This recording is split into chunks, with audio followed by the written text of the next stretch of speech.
Weston Hospital, West Virginia's oldest public institution, has been operating for nearly 130 years.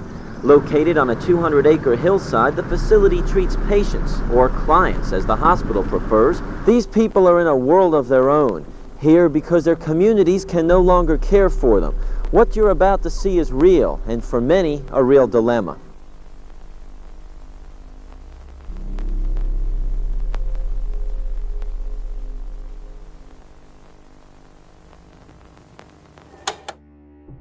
Looming over the small town of Weston, West Virginia, population just under 4,000, sits a massive monument, a reminder of our attempts to understand the complexities of mental health and mental illness. This former hospital has been known by a few names since construction began in 1859. Starting its life, it was initially referred to as the Lunatic Asylum west of the Allegheny Mountains, as well as Trans-Allegheny Lunatic Asylum. In 1863, following the creation of West Virginia as a state, the name was changed to the West Virginia Hospital for the Insane.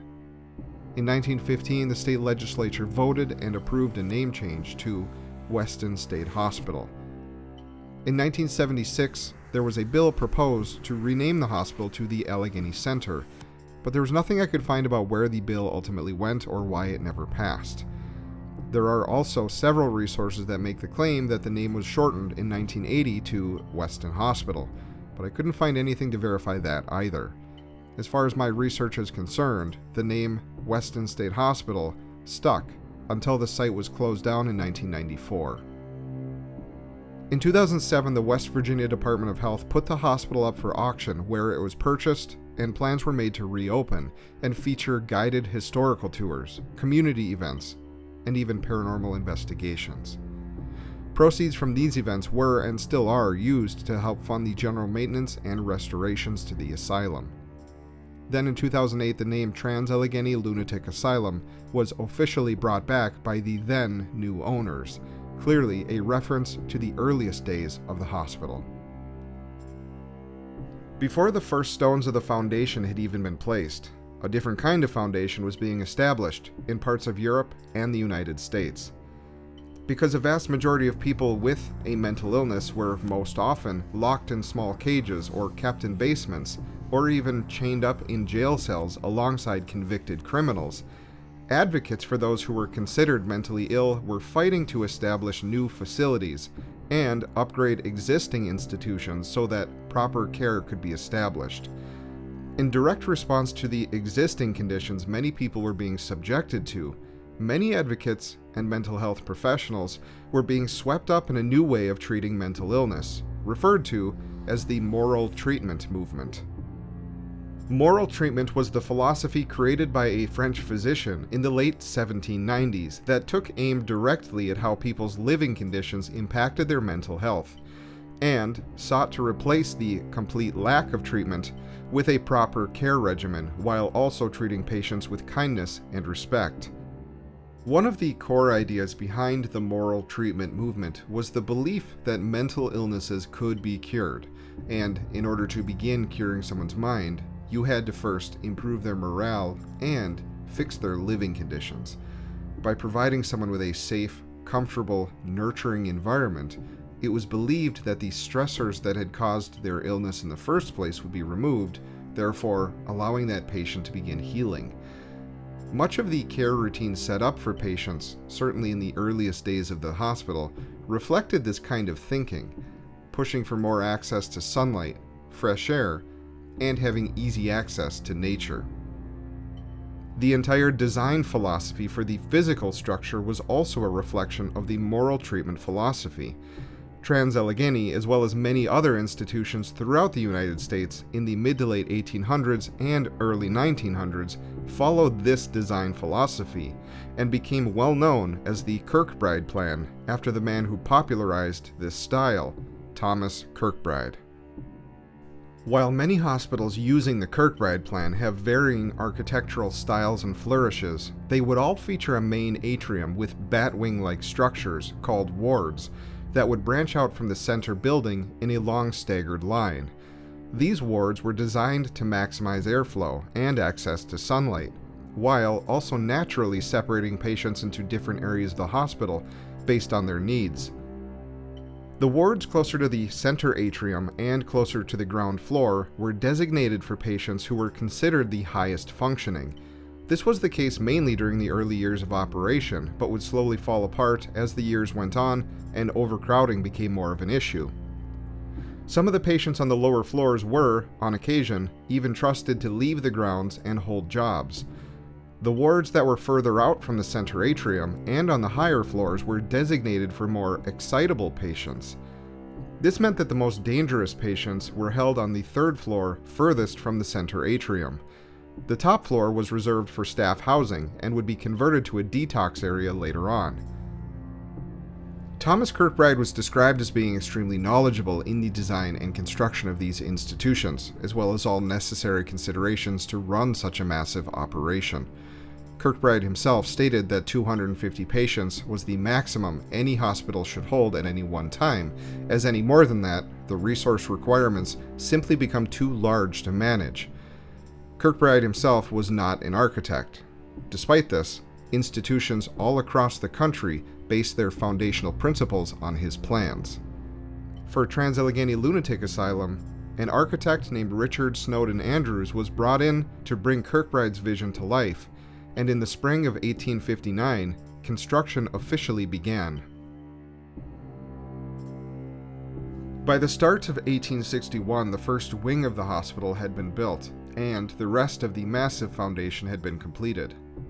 Progress was slow but steady until April of that year, when the American Civil War began and halted all progress. The state government of Virginia had ordered the allotted money that was used in the funding of the construction of this hospital be taken out of Weston and moved to Richmond to help fund the war effort instead. That money would be taken out of Weston, but it would never make it back to Richmond, as the people taking it out of Weston were Union soldiers and they were taking it to Wheeling, where the money would be used to help fund the establishment of West Virginia as a state. In 1863, West Virginia was officially recognized, and the new state government would rename this hospital to the West Virginia Hospital for the Insane. Construction of the hospital started back up and continued throughout the Civil War, but there was never any smooth sailing by any means. There were funding issues that always had to be managed, which was a common theme throughout the lifespan of this building. There were construction issues, particularly in the colder weather, and raids by either Confederate or Union soldiers, depending on who was controlling Weston at the time. On several occasions, these raids drove off the workers, and the building materials and equipment were either lost, stolen, or destroyed, setting back construction for weeks at a time. The grounds of the hospital were used by both Confederate and Union soldiers at different points throughout the war, and the area of the hospital now known as the Civil War Wing was used primarily as a barracks.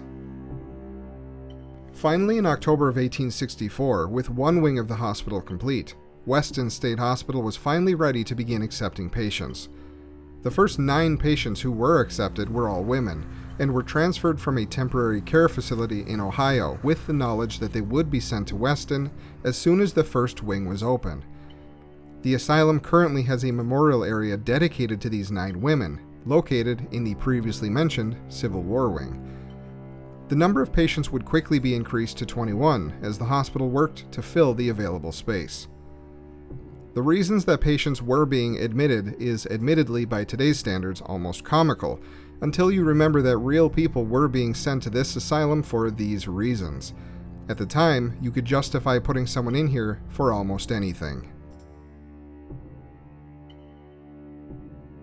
Construction still had a long ways to go, but things were moving forward. In 1868, the 3-story south wing was completed, and it was recorded that there were a total of 45 patients across the 2 wings of the hospital, with plans to expand to 200 patients in the following year. By 1871, there were 242 documented patients across all of the existing wards, which, at this point, included everything from the Civil War Wing up to the center atrium. An editor for a local newspaper reported that the hospital at this time was very clean, neat, and pleasant. Over the next decade, construction would slowly fill in each of the remaining areas, building out each wing and every ward until the final section, the North Wing, was completed in 1881. By this point, pictures of the interior had been printed and released, showing just how beautiful this location was in its prime, and no detail had been forgotten. Not yet, at least. Unfortunately, by the time construction was complete, a new superintendent had been appointed, and the hospital was admitting as many patients as capacity would allow, which was just under 500 patients, already twice the originally planned number. The ratio of caregivers to patients was shrinking as more and more people were admitted. The hospital was already understaffed and ill-equipped to handle the needs of the growing population. Staff turnover was increasing, and custodial care was becoming the norm. That meant that more and more patients required daily assistance with everyday tasks, but there were fewer and fewer staff members available to assist a growing hospital population, so patients who were considered higher functioning were relied upon to provide assistance to other patients. The entire philosophy of moral treatment that once inspired the design of the building and the entire care plan for those inside was now coming undone. At Dr. Kirkbride's Pennsylvania hospital, patients were very rarely restrained unless there was a legitimate threat to one of the other patients or caregivers. The ratio of patient to caregiver was about 6-to-1 at the time, and attendees and staff were not allowed to authorize the use of restraints, as it was thought it would be too easy for authorizations to become habit. This, unfortunately, is exactly what happened in hospitals all over the country. As the 1800s came to a close, hospital staff at Trans-Allegheny were unable to keep up with the needs of their patients, which was only exacerbated by an ever-increasing hospital population. The ideals of moral treatment were eroding at an alarming rate. According to historians, there were a few reasons that this was happening. First, superintendents and their staff were realizing that the earlier claims of the curability of mental illness were vastly exaggerated. Previously, during the 1860s and 70s, the term cured or recovered were defined simply as being released from an institution. So patients who were admitted and then released multiple times would be counted as cured each time. And there was reportedly intense competition between superintendents to prove how effective they and their hospitals were by pointing to these inflated numbers. This meant that by the end of the 1800s, instead of seeing patients being cured and then released back into the local communities, hospitals were admitting larger and larger numbers of chronic patients that weren't being cured at the rate that was expected. Second, as custodial care became the norm, patients who were considered higher functioning were deemed essential to help care for other patients, so the quality of care continued to fall, and harsher punishments were then doled out and shortcuts were taken. Third, state legislatures rarely funded the costs of running these asylums, especially as the populations grew. We've been very dissatisfied with the health department up to this date for failing to take a stand and to demand that the legislature adequately fund these hospitals. They have not done that. Hospitals had to find different ways to cut down on other costs and expenses. To make things worse, political parties would be using these asylums as a way to reward support by promising employment in these institutions. So superintendents were complaining that not only was the funding shortage causing issues, but the quality of staff and resources were also declining. And lastly, an increase in life expectancy, population growth in the surrounding areas of the hospital, an expanding knowledge base broadened the eligibility of patients allowed into these institutions, and less tolerance of what was referred to as deviant behavior in surrounding towns and cities meant more and more people were willing to take people suspected of having mental illnesses to a place they thought was providing the care that was needed, which all collectively meant that more and more people were being admitted, but nobody was leaving, and the quality of care was declining. Staff ended up relying on physical restraints to try and control the population in some different ways. Upper body restraints like straitjackets, heavy mittens, and weighted wristlets were used. Utica cribs were full-sized beds with bars on all sides and a lid that closed and locked so tightly it prevented any patient movement. Wet packs and dry packs were used occasionally, which were packs of 3 blankets wrapped tightly around a patient, almost like a mummy, again to prevent movement. As the names suggest, the dry method involved dry blankets.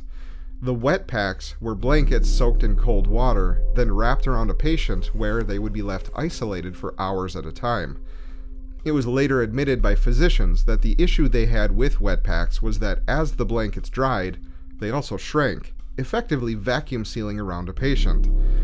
The blankets also retained a lot of heat, so patients would begin to panic as they felt both suffocated and overheated at the same time. The use of these methods were met with opposition from both patients as well as the administration itself, so they were used sparingly.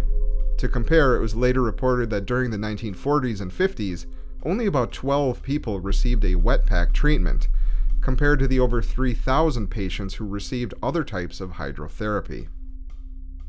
Over time, physical restraints would be supplemented with other types of treatments. Drugs like Thorazine, Haldol, and lithium would arrive later on and come with their own sets of issues.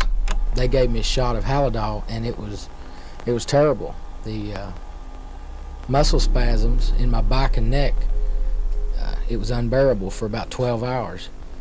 And I asked for help numerous amounts of times, and they just said, that'll teach you. Next time you'll get some more. The earliest days of these hospitals would see the use of more questionable types of treatments, like dunking chairs, plunge baths, and ice water baths designed to exhaust the patients. Bleeding and blistering patients was an attempt to rid the body of toxins, and narcotics would be used to calm patients down. According to Dr. Charles Hughes at Fulton Hospital in Missouri, quote, laxatives to purge the system, tonics to restore strength and quiet, and various drugs to induce sleep. If, through the temporary administration of alcoholic beverages, the patient can be induced to remember his misery no more, we consider the treatment justifiable. The initial fears that restraints and physical treatments to deal with patients would become more normalized over time was becoming more of a reality with each passing day. I mean, the people that we serve are people that are in our communities and in our families, and very often are people that other people just don't want, and society doesn't want. But somebody has to take care of them, and we have to try and provide the best services we can with the limited resources that are available.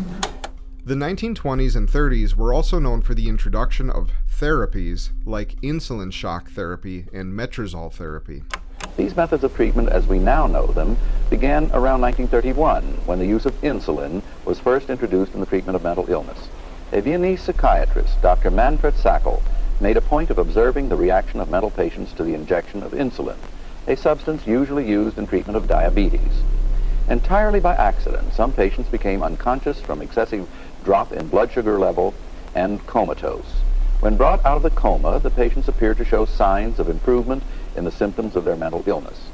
After Sokol reported his carefully documented observations, insulin therapy caught on quickly, and within a few years was being practiced extensively in the United States and throughout the world.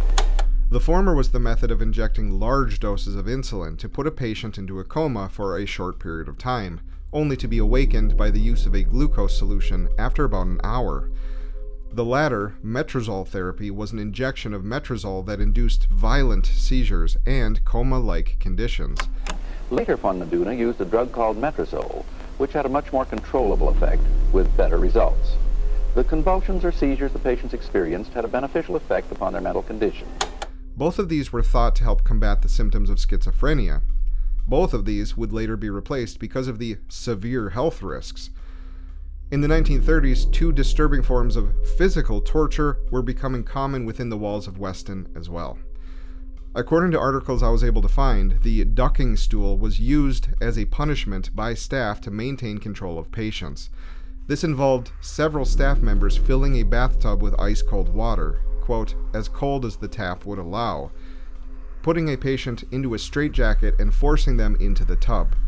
Staff members would hold the patient underwater until they felt the patient go limp, at which point they would allow the patient to surface, get a breath of air, and quickly be dunked back under the surface, and then repeat this process, quote, until severe strangling takes place. Patients were then taken out of the water, thrown in a cell, and told that if they squealed, the punishments would escalate. I know a guy that was beat. They was 3 security guards come in and just dragged him out, whooping him all the way. According to a former psychiatrist who worked at Weston, Dr. J.M. Grimes, the second method of torture to be popularized at this time, and the more popular of the two, was an evolution of the dunking chair called pillow slipping. Staff would drag a patient into an unoccupied room or space, and a pillowcase would be tightly fastened over their head. Water would be poured down the front of the pillowcase, once again, effectively drowning and strangling the patient. When asked why this, quote, treatment was being done, Dr. Grimes theorized that, quote, the patient's frantic efforts to get their nose and mouth away from the stream of water long enough to draw in a breath of air is supposed to be funny. When Dr. Grimes was finally notified that this was happening, he tried to take action to break up the group of staff responsible. However, he went on to say that, quote, culprits are not easily caught. They have patients and attendants on the lookout. When Dr. Grimes pushed for an official investigation, he was dismissed and removed from the institution entirely. In 1939, following his removal from Weston, Dr. Grimes went on to speak to a reporter and give one of the most damning quotes I could find anywhere in my research aimed at this hospital and at the acting superintendent. Quote, during 2 years recently acting for the American Medical Association, I directed an investigation of all institutions for mental patients in the United States. I visited approximately 1/2 of the total number of those institutions, the other half being seen by other physicians under my direction and reporting to me. Weston State Hospital is one I did not see while making this study, nor at any other time until after I had actually begun work there. A few days after that, I knew I had seen no worse anywhere. Weston's practice of general medicine and of psychiatry was as poor as any that had ever come under my observation. I had never seen patients more grossly neglected. I had never known patients consigned to care of more inadequate personnel. I had never encountered such difficulties explaining orders, nor had I ever had orders so consistently misinterpreted or neglected. I had never met with sublime indifference, either among subordinates or on the part of my superiors to whom I might turn for assistance in critical cases. I had never known a superintendent who paid so little attention to the patients in particular, or bothered so little about their welfare in general. Soon after I began my work, I asked one of my assistants how often the superintendent visited the wards. The smiling reply was, about once a year. That surprised me then, but during my 8 months at the hospital, I never saw him on any ward, nor did I ever learn of such a visit. By the 1940s and into the 1950s, the hospital, with a rated capacity of just over 1,200 patients, was approaching double that amount, with many more on a waiting list. According to historian Scott Finn, the hospital had simply become a dumping ground for unwanted people. The fact that the state legislatures did not allocate enough funds to adequately care for the patients in this overcrowded facility resulted in the tragic neglect of the most unfortunate citizens in West Virginia. Coupled with the overcrowding issue, the turnover rate was reportedly massive, at one point being referred to as a nightmarish personnel jumble by staff writer for the Charleston Gazette, Charles Armentrout, who had been allowed access inside the hospital. Staff were being drawn away by more attractive job offers by veterans hospitals and defense plants. So, to combat this, Weston State Hospital reduced the workday from 12-hour shifts to just 8, in hopes that this would help improve staff retention and morale, keep staff sharp and aware, and increase efficiency while hopefully providing better care. It was also during the 1940s and 50s that American hospitals began seeing additional therapies being administered. In addition to the hydrotherapies discussed a little bit ago, occupational therapy was also offered. Unfortunately, other types were also put into heavy use during this period, specifically electroshock therapy. Dr. Goldman, what is electroshock therapy? Well, so-called electroshock therapy is a method of treating certain mental illnesses by passing electric current through the brain. Like all treatment, this is carefully measured and timed to be safe and effective. Those undergoing shock therapies today are under influence of an anesthetic, and spared any unpleasant aspects of the treatment. ECT replaced Metrazol therapy as it was seen as more predictable than the chemical seizure induction methods. It was also cheaper and generally safer. It had been reported that the time between a Metrazol injection and the following seizure was extremely stressful for patients. Because doses were different for each patient, they didn't have a good way of knowing exactly when the seizure would arrive. Also, the known documented side effects of Metrazol were severe anxiety and a sense of dread leading up to the seizure. One analyst heard patients describe the convulsant spreading through their body as, quote, an experience worse than death. It was noted that those who had fought in battle and were suffering from what we now know as PTSD exhibited a specific, pronounced fear towards Metrazol therapy. So, in every case, it seems, the move away from Metrazol was a benefit. At least with ECT, the physical action and immediate effects were pretty well understood. The first patient of ECT was given his treatment on April 11, 1938. This first treatment didn't provide the results researchers were hoping for, so small changes had to be made, and then another 11 sessions were completed with this patient. 2 years would go by before their data was released, and then widespread use of ECT would begin in parts of Europe and eventually make its way to the United States. This type of therapy, predictably, resulted in strong physical convulsions, and would result in patients being completely dazed, foggy, and often not knowing who or where they were.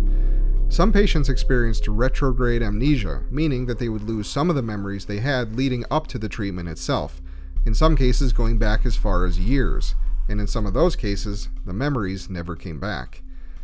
Not surprisingly, severe headaches were also a side effect. Throughout the 1940s, ECT was used without any accompanying medications or treatments to dull the pain, anxiety, or even muscle reactions. It was reported that about 40% of patients who received this treatment suffered bone fractures or complete breaks as a direct result of the violent convulsions. But it wouldn't be until the mid-1950s that anesthesia and muscle relaxers were given to patients receiving this treatment.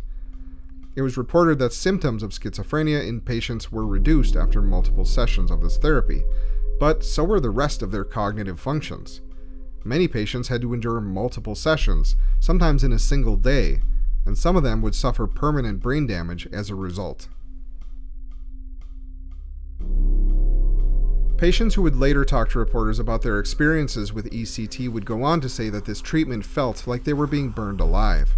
After experiencing shock therapy, it wasn't uncommon to see patients attempting to escape, or begging and pleading not to be put through it again, but the physicians at the hospital believed it was their duty to administer this treatment, even if the patients were unwilling.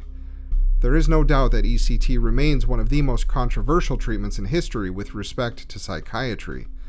As of today, ECT is still used, primarily to treat severe depression, and is now much safer. I have seen some reports about how effective ECT can be in the right circumstances, but over the years, the mechanisms for why it's effective are generally not well understood. Thankfully, patients are now put under general anesthesia with muscle relaxers to ensure that they are safe. Tell me, do we know what actually happens within the brain as a result of this treatment? Actually, there is no clear knowledge in spite of much research. Undoubtedly, chemical and physical changes in nerve cells take place. There are still side effects, of course, but nothing like what was experienced at Weston State Hospital and other institutions during the 1940s and 50s. But there is one other treatment that came into popularity around that same time with an even darker reputation. And the state hospitals located in West Virginia would be at the center of its popularity, referred to now as the West Virginia Lobotomy Project. The first prefrontal lobotomy in the United States was undertaken in 1936 by Dr. James Watts, a neurosurgeon, and Dr. Walter Freeman, a neurologist. The prefrontal lobotomy was a procedure designed to sever the connections between the prefrontal cortex and the rest of the brain. The front section of your brain is responsible for a few key tasks, like regulating emotions, general decision-making, managing your attention, and storing your short-term memory. Doctors believed that if this area was damaged, by disconnecting the damaged part, it would allow the patient to live free of their illnesses. and they could live a normal life, albeit without some functionality. In the early years, as it would later be revealed, the success of this procedure was greatly exaggerated by both doctors and the press, mainly for the reasons we've already touched on in other areas. Basically, it came down to money, notoriety, and job security. That's not to say there weren't doctors convinced that they weren't doing the right thing. I'm sure many of them believed that this was the best way to free a patient of their illnesses, and given how overcrowded the hospitals were at this point, these doctors were looking for a miracle. But as the years progressed, it became more and more clear that the intended outcome for patients who had been lobotomized was not as successful as early data showed, and the risks associated were underreported and underaccounted for. The prefrontal lobotomy was quite involved and quite time-consuming, so much so that between the two doctors that had been the spearhead for this procedure taking off in America, one of them, Dr. Walter Freeman, decided to streamline the process to create a faster, and as he put it, less invasive variation, called the transorbital lobotomy. Now, among those operations that have been used to destroy the fibers, the simplest of these is the transorbital lobotomy, in which an instrument is inserted beneath the eyelid and goes up and severs the fibers in the same location. According to Dr. Freeman, the process was much faster because it didn't require drilling, anesthesia, or even a neurosurgeon to be present. Also, the advantage of this version was that you didn't even need an operating room. In some instances, this was pitched as something you could do in any office, or even at home. Freeman's process involved inducing a seizure and unconsciousness by utilizing electroshock therapy. Then, using a small mallet and what was essentially 2 ice picks, would pierce the thin layer of bone behind both eyes at the same time to gain access to the prefrontal cortex. Dr. Freeman would be involved with thousands of these procedures over his career. Later on, during the 1980s, one of his hospital aides was interviewed about the early period, and recalled that Dr. Freeman was able to perform 40 or 50 of these procedures in one day, each one only taking about 10 minutes. Quote, "Some were helped. A couple went blind. Some were paralyzed. Several didn't make it through the night." In 1945, across the U.S., only a few hundred lobotomies were performed, but by 1951, over 20,000 had been performed. There were concerns from others in the medical field, especially from Dr. Freeman's former colleague, Dr. Watts, during this period, but there were 2 main points to note here. First, at this time in America, it was considered unethical for one physician to criticize another publicly. And second, to an overwhelmed doctor working at one of these facilities, this procedure seemed like a miracle. It was fast and it appeared to work. Violent patients were transformed, and although their cognitive functions were severely reduced, it seemed to psychiatrists like the lobotomy was a better alternative to physical restraints, heavy medication, and or seclusion. The problem was that with overcrowding, a lack of trained medical staff, and a lack of funding, these facilities relied on this treatment as a way to quickly alter patients thought to be uncontrollable. The prevalence of lobotomies and psychotherapy quickly faded in the early to mid-1950s for 2 main reasons. First was the introduction of Thorazine and Haldol, which were antipsychotic medications, as well as lithium, which was a mood stabilizer. These medications all very quickly became widely used in many institutions as a substitute for the risky lobotomy operation. Second, many psychiatrists began speaking out about the real damage that lobotomies caused, and outright refused to let any of their patients be subjected to that kind of torture. One of the most famous lobotomy failures was that of Rosemary Kennedy in the summer of 1941. The operation was a prefrontal lobotomy performed by Dr. Freeman and his partner Dr. Watts that left Rosemary completely incapacitated. After years of performing his lobotomies across the United States, a growing unease and vocal criticism began to follow Dr. Freeman, until finally, in February of 1967, Dr. Freeman would be stripped of his hospital privileges and banned from performing any more operations, after Helen Mortensen, a longtime patient of his, died on the operating table as a direct result of her third lobotomy. Dr. Freeman retired shortly thereafter, and following his retirement, he admitted that the early statistics regarding the success rate of his lobotomies were not entirely accurate. He had stated that out of the first 623 surgeries, 52% were considered good, 32% were considered fair, 13% were considered poor, and that 3% resulted in a fatality. He would later reveal that only about 1/3 of his lobotomies were successful, and that after 3,500 surgeries, about 490 or about 15% resulted in a fatality. By the time of his death in 1972, Dr. Freeman had performed thousands of lobotomies across the U.S., but centered most of his efforts in West Virginia in 4 main hospitals: Huntington State Hospital, Spencer State Hospital, Lakin State Hospital, and Weston State Hospital. This was referred to as the West Virginia Lobotomy Project. During a small stretch of time in 1952, he performed 225 lobotomies in just 12 days while operating out of Weston. Across the 1940s and 50s, while staff wrestled with some serious moral issues inside the walls of the hospital, a general lack of care and a lack of resources were also taking their toll on the walls themselves. In 1949, staff writer for the Charleston Gazette, Charles Armentrout, wrote a series of articles called The West Virginia Snake Pit, outlining the conditions inside all of West Virginia's mental hospitals. When talking about Weston, he wrote, quote, "There are more than 1,800 men and women jammed into long, dreary dormitories, doubled up in tiny rooms intended for one, many existing in miserable, depreciated quarters which could never pass minimum inspection standards for domestic animals." He continued, "Dr. Knapp jerked open the white lattice door on the ground floor of a faded brick 3-story so-called cottage building, and the stench from 75 years of confining these patients rolled out in nauseating waves." Dr. Knapp, the superintendent at the time, would tell Charles, quote, "This building has been condemned as totally unsafe for more than 5 years, yet it is still in use," unquote.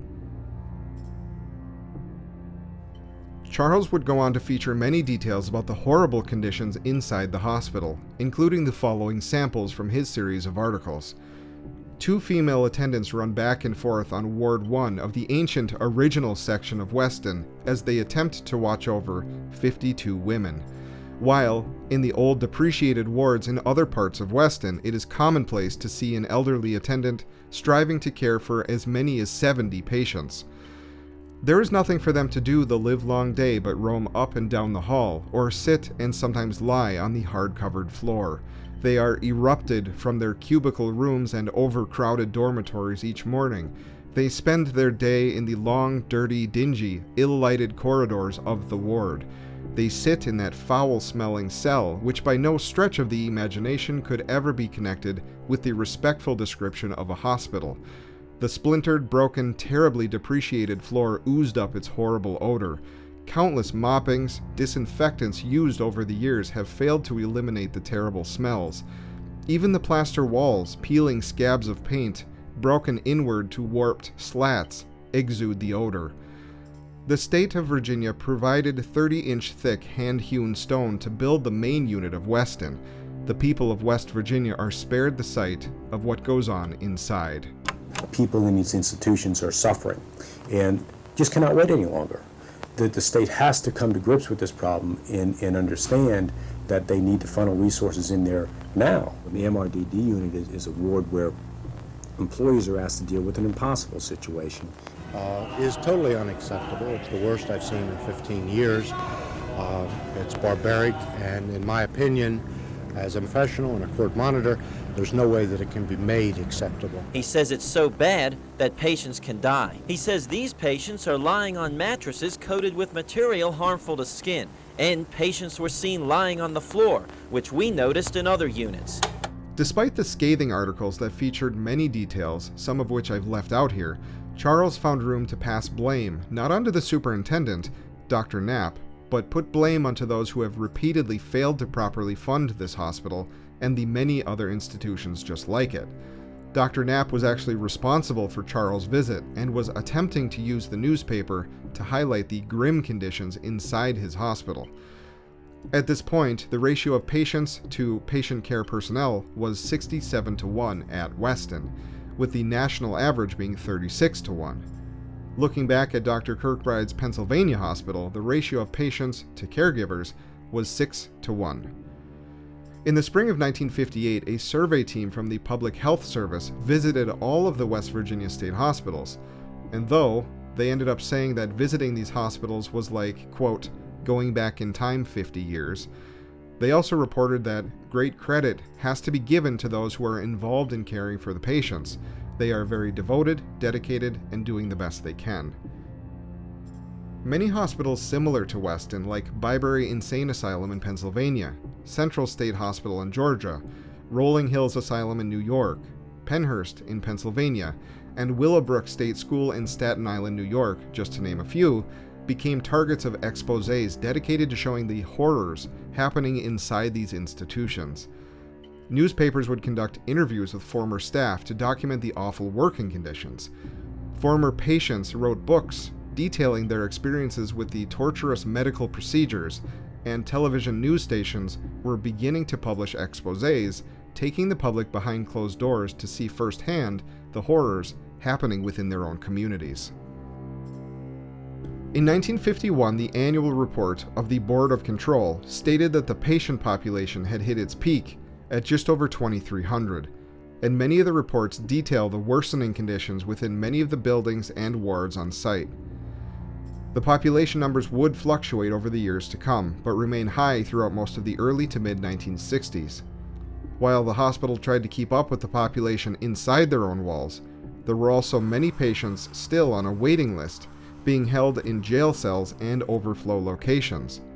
Because there was still a stigma around having someone in your family with a mental illness, many patients being dropped off and abandoned here were quite young. Families didn't know how to care for other family members with a perceived mental illness, or in the worst case, they simply didn't care. It wouldn't be until the later part of the 1960s that we start to see reforms to how these hospitals were run and how mental health care was provided, moving to more of a community care model under the direction of the newly created Department of Mental Health. Slowly, as the 60s came to an end, and as the next couple decades rolled by, the population in the hospital would be heavily reduced, from 2,300 patients down to just over 200 patients as we entered the 1990s. This is largely attributed to advancements in medicine and an increase in community care centers and mental health agencies. There were concerns over emptying the hospital and releasing the patients, but this hospital didn't have much of a choice. Funding for mental health centers like Weston Hospital was virtually non-existent through the 70s, 80s, and 90s. And lawsuits were starting to pile up over wrongful death claims by family members of admitted patients. Even as the patient population was dropping, the violence and neglect never really ended here. The money required to update the existing buildings at Weston to meet newer and stricter standards for care, as well as satisfy more modern patients' rights and policies, led to the construction of a newer building that would hold only about 150 patients, and in 1994, the main site was closed down. Patients who referred to Weston State Hospital as home would now be forced into different circumstances following the hospital's closure. Some would find their way into group homes or community care centers, or they were transferred to other psychiatric facilities. Others who had spent their entire lives under supervision at Weston would go on to wander the streets, homeless with nowhere else to go. Others yet would simply disappear. A significant portion of those who previously required care in one of these state-run facilities would end up in prison. It is documented that as these institutions closed their doors, the prison population absolutely exploded. Between 1980 and 1995, the total number of individuals incarcerated in American prisons increased from just over 500,000 to 1.5 million. A 1985 study in Los Angeles of people living in shelters and on the streets who had previously been psychiatrically hospitalized found that 76% of them had been arrested as adults.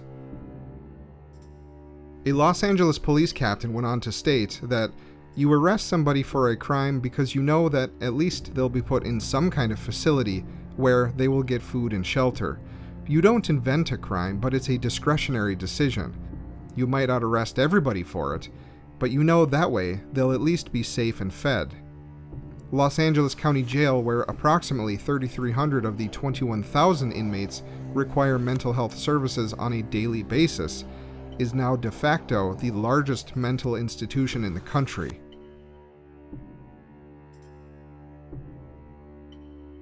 There was no real clean ending for the residents or staff at this hospital, or the community members who now had to watch as the former Weston Hospital residents struggled to start an entirely new life. As of today, the buildings are still standing, and they serve as a reminder that even with the best intentions, sometimes our ambitions can become too much to handle without the proper support and resources. Trans-Allegheny was built with the understanding that everyone, regardless of their ailments, disabilities, or illnesses, deserve the same amount of care and respect as anyone else. But without the right structure, funding, and staff, institutions all around the world just like this one all fell victim to the same problems. Now, these halls that were once home to an overcrowded, under-cared-for population are empty. Rooms that once housed real people, individuals caught up in an uncaring world that didn't want them, are now home to plastic toys, coloring books, letters, and electronic devices left by tourists and paranormal groups, looking to try and reach through time to let those individuals know that they won't be forgotten. The lessons learned from their experiences here ought not be forgotten either. If you made it to this point in this video, I want to sincerely thank you for reaching the end. This video was overwhelming to make, mainly because of the sheer amount of resources, documents, articles, newspapers, videos, all of it, that were available that I had to dig through in order to try and get a complete picture of what this location was really like while it was in operation. This was not an easy video to make by any means, and I hope I presented it in a way that made sense, it was understandable and somewhat cohesive, and I certainly hope I didn't come across as disrespectful or exploitative or tone-deaf at any point towards patients or staff members or even the surrounding town of Weston itself. If you are interested in the history of Weston State Hospital, now called Trans-Allegheny Lunatic Asylum, I'll drop some links in the description below. I would recommend Kim Jack's 2008 historical thesis on Weston State Hospital. There's even some interviews with former staff and patients in that. It's like a 130-page long document. I would start there. Now, we do plan on making more of these historical videos on more haunted locations in the future, so keep an eye out for those, and keep an eye out for our next video, which is our overnight investigation of this very hospital. Until next time, thanks for watching.